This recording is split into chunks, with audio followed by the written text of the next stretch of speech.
ಸಂಗೀತ ಲೋಕದ ಗಾನ ಕೋಗಿಲೆಯಾಗಿದ್ದ ಎಸ್ ಜಾನಕಿ ಬದುಕಿನ ಪಯಣ ಮುಗಿಸಿದ್ದಾರೆ. ಹುಟ್ಟಿದ್ದು ಆಂಧ್ರದಲ್ಲಿಯೇ ಆದರೂ ಮೈಸೂರನ್ನ ಉಸಿರಾಗಿಸಿಕೊಂಡಿದ್ರು. ಹೀಗಾಗಿಯೇ ತಮ್ಮ ಆಸೆಯಂತೆ ಮೈಸೂರಲ್ಲಿ ಅಂತ್ಯಕ್ರಿಯೆ ನೆರವೇರಿಸಲಾಗಿದೆ.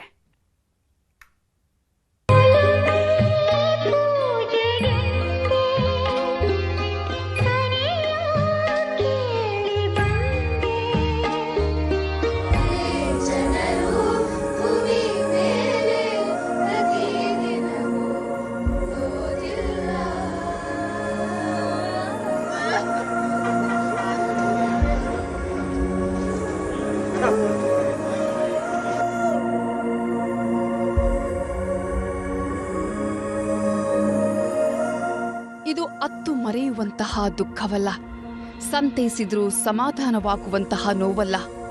ಹುಟ್ಟಿದ್ದೆಲ್ಲೋ ಬೆಳೆದಿದ್ದೆಲ್ಲೋ, ಆದರೆ ಉಸಿರಲ್ಲಿ ಉಸಿರಾಗಿದ್ದು ಮಾತ್ರ ಕನ್ನಡ. ಇಲ್ಲೇ ಇರ್ತೀನಿ, ಇಲ್ಲೇ ಕೊನೆ ಕ್ಷಣಗಳನ್ನ ಕಳಿತೀನಿ ಅಂದ್ಕೊಂಡಿದ್ದವರು ಇಲ್ಲಿಯೇ ಬದುಕಿನ ಪಯಣ ಮುಗಿಸಿದ್ದಾರೆ. ಎಸ್ ಜಾನಕಿ ಅನ್ನೋ ಗಾನ ಕೋಗಿಲೆ ಈಗ ಮೌನಕ್ಕೆ ಜಾರಿದ್ದಾರೆ. ಕರುನಾಡಿನ ವರಪುತ್ರಿಯಾಗಿದ್ದ ಜಾನಕಮ್ಮನವರು ಮೈಸೂರಲ್ಲಿ ಬದುಕಿನ ಯಾನ ನಿಲ್ಲಿಸಿದ್ದಾರೆ. ಜಾನಕಿ ಇನ್ನಿಲ್ಲ ಅನ್ನೋದು ಅವರ ಶಿಷ್ಯ ಕೋಟಿ ಜೊತೆಗೆ ಅಪಾರ ಅಭಿಮಾನಿಗಳಿಗೆ ನುಂಗಲಾರದ ತುತ್ತಾಗಿ ಪರಿಣಮಿಸಿದೆ. ಜಾನಕಮ್ಮನವರ ಅಂತಿಮ ನಮನಕ್ಕೆ ಅಭಿಮಾನಿ ಸಾಗರವೇ ಹರಿದು ಬಂದಿತ್ತು.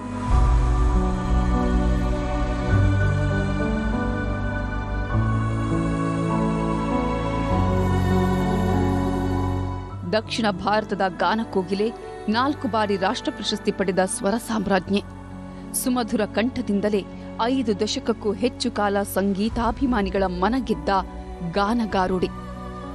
ಒಮ್ಮೆ ಮೈಕ್ ಹಿಡಿದು ನಿಂತ್ರೆ ತಮ್ಮನ್ನೇ ತಾವು ಮರೆತು ಬಿಡ್ತಿದ್ರು.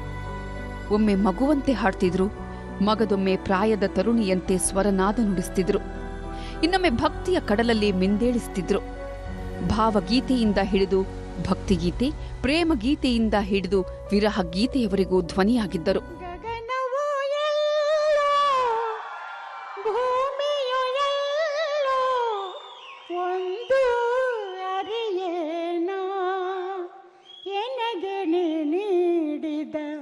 ವಚನವ ಕೇಳಿ ತೇಲಿ ತೇಲಿ ಹೋದೆನಾ. ಜಾನಕಿ ದರ್ಶನಕ್ಕೆ ಹರಿದು ಬಂದಿತ್ತು ಅಭಿಮಾನಿ ಬಳಗ. ಇಲ್ಲಿದ್ದವರೆಲ್ಲ ಬಂಧುಗಳಲ್ಲ, ಜಾನಕಮ್ಮ ಅವರಿಗೆ ಗೊತ್ತಿದ್ದವರೂ ಅಲ್ಲ. ಆದರೆ ಜಾನಕಿಯವರನ್ನ ಆರಾಧಿಸ್ತಾ ಇದ್ದವರು, ಇವರ ಧ್ವನಿಗೆ ಅಭಿಮಾನಿಗಳಾಗಿದ್ದವರು. ಬೆಳಗ್ಗೆ ಮೈಸೂರಿನ ಅಪೋಲೋ ಆಸ್ಪತ್ರೆಯಿಂದ ಬೋಗಾದಿ ಮನೆಗೆ ಮೃತದೇಹ ತರಲಾಯಿತು. ಜಾನಕಮ್ಮ ತಮ್ಮ ಕೊನೆ ದಿನಗಳನ್ನ ಕಳೆದ ಮನೆಯಲ್ಲೇ ಕೊನೆಯ ಪೂಜಾ ಕಾರ್ಯ ನೆರವೇರಿಸಿದ್ರು. ಇಲ್ಲೇ ಒಂದಿಷ್ಟು ಕಾಲ ಸಂಬಂಧಿಕರ ದರ್ಶನಕ್ಕೆ ಪಾರ್ಥಿವ ಶರೀರವನ್ನ ಇಡಲಾಗಿತ್ತು. ನಂತರ ಮಹಾರಾಜ ಮೈದಾನಕ್ಕೆ ಕೊಂಡೊಯ್ಯಲಾಯಿತು. ಇಲ್ಲೇ ಸುಮಾರು 3:30ರವರೆಗೂ ಅಂತಿಮ ದರ್ಶನಕ್ಕೆ ಇಡಲಾಗಿತ್ತು. ಈ ವೇಳೆ ಸಾವಿರಾರು ಅಭಿಮಾನಿಗಳು ಜಾನಕಮ್ಮನವರ ಅಂತಿಮ ದರ್ಶನ ಪಡೆದರು. ಸಾಗರೋಪಾದಿಯಲ್ಲಿ ಬಂದ ಅಭಿಮಾನಿ ಬಳಗ ಜಾನಕಮ್ಮಗೆ ಕಣ್ಣೀರ ನಮನ ಸಲ್ಲಿಸಿದೆ.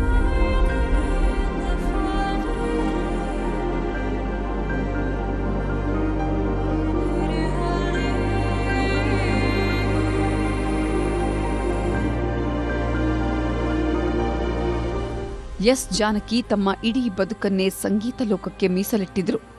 ಅದರಲ್ಲೂ ಕನ್ನಡ ಸಿನಿಮಾ ರಂಗವನ್ನೇ ತಮ್ಮ ಆಪ್ತ ಬಳಗ ಅಂದ್ಕೊಂಡಿದ್ರು. 20 ಭಾಷೆಗಳಲ್ಲಿ ಹಾಡು ಹಾಡಿದ್ದ ಜಾನಕಮ್ಮ ಅತಿ ಹೆಚ್ಚು ಹಾಡು ಹಾಡಿದ್ದು ಕನ್ನಡದಲ್ಲೇ. ಹೀಗಾಗಿಯೇ ಜಾನಕಮ್ಮನವರ ಜೊತೆ ಕರುನಾಡಿನ ಬಾಂಧವ್ಯ ಬೆಸೆದುಕೊಂಡಿತ್ತು. ಕನ್ನಡ ಚಿತ್ರರಂಗದ ಬಹುತೇಕ ಗಾಯನಗಾರುಡಿಗಳು ಜಾನಕಿಯವರನ್ನ ಅಮ್ಮ ಅಂತಾನೆ ಕರೆಯುತ್ತಿದ್ರು. ಇದೇ ಕಾರಣಕ್ಕೆ ಅಗಲಿದ ಚೇತನಕ್ಕೆ ನಮನ ಸಲ್ಲಿಸಲು ಓಡೋಡಿ ಬಂದಿದ್ರು. ಕನ್ನಡ ಸಿನಿಮಾ ರಂಗದ ನಟ ನಟಿಯರ ಜೊತೆಗೆ ಗಾಯಕ ಗಾಯಕಿಯರು ಅಂತಿಮ ನಮನ ಸಲ್ಲಿಸಿದ್ದಾರೆ. ಹೊಸದಾಗಿ ಕಲಾವಿದೆ ಬಂದರೆ ಜಾನಕಮ್ಮ ಅವರು ಹೊಸ ಕಲಾವಿದೆಯನ್ನು ಪರಿಚಯ ಮಾಡಿಕೊಡಿ ಅಂತ ಹೇಳೋರು. ಆಗೆಲ್ಲ ಲೈವ್ ಆರ್ಕೆಸ್ಟ್ರಾ ಇತ್ತು. ಆಗ ನಾವು ಅಲ್ಲಿ ಹೋಗಿ ಜಾನಕಮ್ಮ ಅವ್ರನ್ನ ನೋಡಿದಾಗ ನಮ್ಮ ವಾಯ್ಸನ್ನು ನೋಡಿ ಅವರ ಆ ವಾಯ್ಸಿನ ರೀತಿಯಲ್ಲಿ ಪ್ರತಿಯೊಬ್ಬ ಕಲಾವಿದೆಗೂ ಕೂಡ ಧ್ವನಿಯನ್ನು ನೀಡ್ತಾ ಇದ್ರು. ಅವರಲ್ಲಿ ಇರುವಷ್ಟು ವೈವಿಧ್ಯತೆ ನಾವು ಇನ್ಯಾರಲ್ಲೂ ಕಾಣಕ್ಕೆ ಸಾಧ್ಯವಿಲ್ಲ. ಜಾನಕಮ್ಮ ಇಲ್ಲದೇ ಇದ್ರೂ ಅವರ ಧ್ವನಿ ಯಾವಾಗಲೂ ಜೀವಂತವಾಗಿರುತ್ತೆ. ಅವರ ಹಾಡುಗಳು ಅವರ ನುಡಿಗಳು, ಅವರು ಮಾಡ್ತಿದ್ದ ಕಾನ್ಸರ್ಟ್ಗಳು, ಅಂದರೆ ಪ್ರೋಗ್ರಾಮ್ಗಳೆಲ್ಲ ಮಾಡಬೇಕಾದ್ರೆ ಅವರು SPB ಅವ್ರ ಜೊತೆ ಆಗಲಿ, PB ಶ್ರೀನಿವಾಸ್ ಅವ್ರ ಜೊತೆ ಆಗಲಿ, ಅಥವಾ ಸುಶೀಲಮ್ಮ ಅವ್ರ ಜೊತೆಯಲ್ಲಾಗಲಿ, ವಾಣಿ ಜಯರಾಮ್ ಅವ್ರ ಜೊತೆಯಲ್ಲಾಗಲಿ ಅವ್ರ ಪ್ರೋಗ್ರಾಮ್ಗಳು ಕೊಟ್ಟಾಗ ಆ ಪ್ರೋಗ್ರಾಮಲ್ಲಿ ಅವ್ರು ನಡ್ಕೊಳ್ತಾ ಇದ್ದಿದ್ದ ರೀತಿ ಎಲ್ಲನೂ ನಮ್ಗೆ ಅನ್ನಿಸ್ತಾ ಇದ್ದಿದ್ದು ಏನಪ್ಪ ಅಂತಂದರೆ, ನಾವು ಎಷ್ಟು ಸೀರಿಯಸ್ಸಾಗಿ ಅವನ್ನ ನೋಡ್ತಿದ್ರು ಅವ್ರು ಅಷ್ಟೇ ವಿಟ್ಟಿಯಾಗಿದ್ದರು.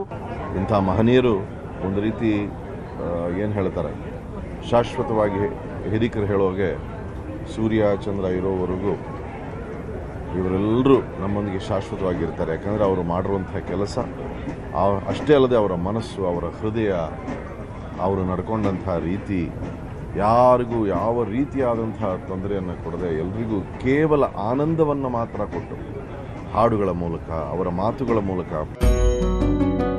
ಹಂಸಲೇಖ ಹಾಗೂ ಜಾನಕಿಯವರ ನಡುವೆ ಒಂದು ಒಳ್ಳೆ ಒಡನಾಟವಿತ್ತು.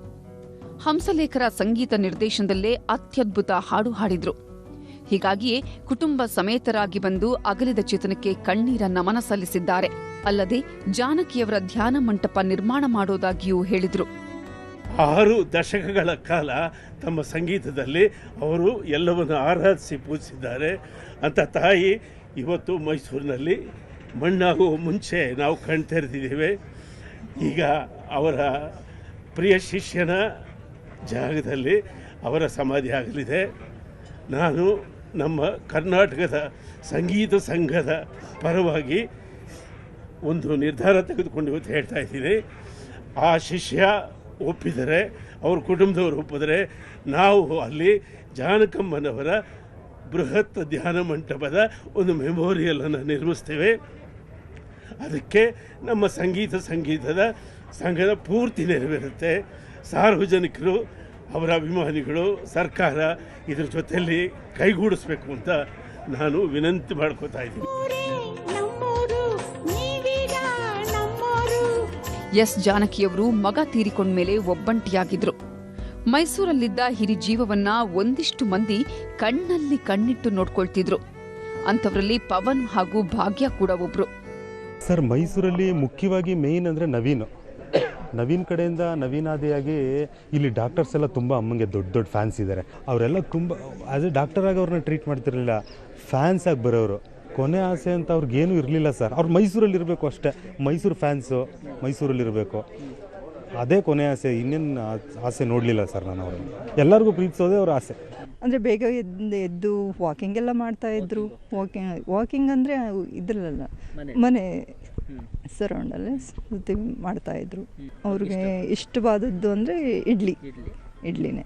ಅವ್ರಿಗೆ ಏನೇನು ನೀವು ಇನ್ನು ಬೇರೆ ಥರ ಮಾಡಿಕೊಟ್ರು ಇಡ್ಲಿನೇ ಇಷ್ಟ ಅವರಿಗೆ.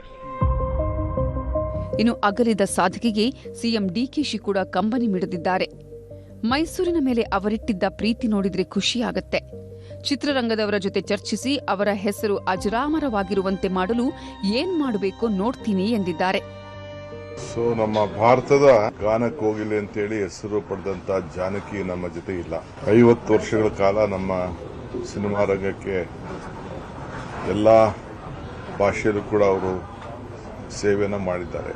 ಸೊ ನಮ್ಮ ಭಾಷೆ ಮೇಲೆ, ನಮ್ಮ ನೆಲದ ಮೇಲೆ, ಮೈಸೂರು ಮೇಲೆ ಅವರು ಕೊನೆಯ ಉಸಿರಿನಲ್ಲಿ ಇಟ್ಟಂಥ ಪ್ರೀತಿ ಇದೆಯಲ್ಲ, ನಮಗೆಲ್ಲರೂ ಕೂಡ ಅತಿ ಹೆಚ್ಚು ಗೌರವನ ತಂದಿದೆ. ಅವ್ರಿಗೆ ಯಾವ ರೀತಿ ಅಂತಿಮ ಗೌರವನ ಸಲ್ಲಿಸಬೇಕು ಆ ಕೆಲಸವನ್ನು ಮಾಡ್ತೇವೆ. ಮುಂದಿನ ದಿನದಲ್ಲಿ ಆ ಚಿತ್ರರಂಗದವ್ರ ಹತ್ರ ಚರ್ಚೆ ಮಾಡ್ತೇನೆ.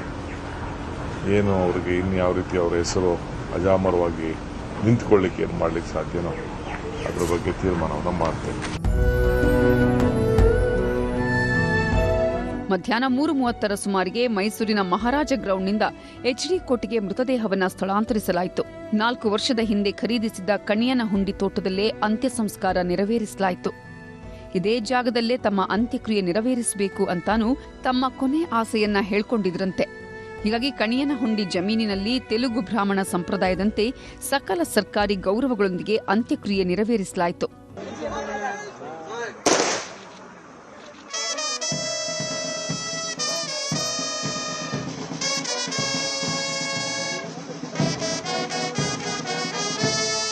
ನಮ್ಮ ಹಿಂದೂ ಸಂಪ್ರದಾಯ, ಅದರಲ್ಲೂ ಬ್ರಾಹ್ಮಣ ಸಂಪ್ರದಾಯದಲ್ಲಿ ವಿಶೇಷವಾಗಿ ಇಲ್ಲಿ ಸಂಸ್ಕಾರದಲ್ಲಿ ಬಹಳ ಕಾರ್ಯಕ್ರಮಗಳಿರುತ್ತೆ. ಅಲ್ಲಿ ಶವ ಅಂತ ಬಂದಮೇಲೆ ಅದಕ್ಕೆ ಕಾರ್ಯಕ್ರಮ ಮಾಡಬೇಕಾದ್ರೆ ಶುದ್ಧಿ ಮಾಡಿ, ಪಂಚಕವಿಧಿಯಿಂದ ಶುದ್ಧಿ ಮಾಡಿ, ಅದಕ್ಕೆ ಪ್ರಾಯಶ್ಚಿತ್ತ ಅಂತ ಮಾಡಿಕೊಂಡು ಕರ್ಣಮಂತ್ರ ಅಂತ ಹೇಳಿ ಅದು ನಮ್ಮ ಸಂಪ್ರದಾಯ ಇದೆ. ಅದನ್ನೆಲ್ಲ ಮಾಡಿ ಆದಮೇಲೆ ಆ ಶರೀರಕ್ಕೆ ಶುದ್ಧಿ ಅಂತ ಪ್ರಾಯಶ್ಚಿತ್ತಗಳೆಲ್ಲ ಆದಮೇಲೆ ಚಿತೆ ಮೇಲೆ ಅದನ್ನು ಶರೀರನ ಇಡ್ತೀವಿ.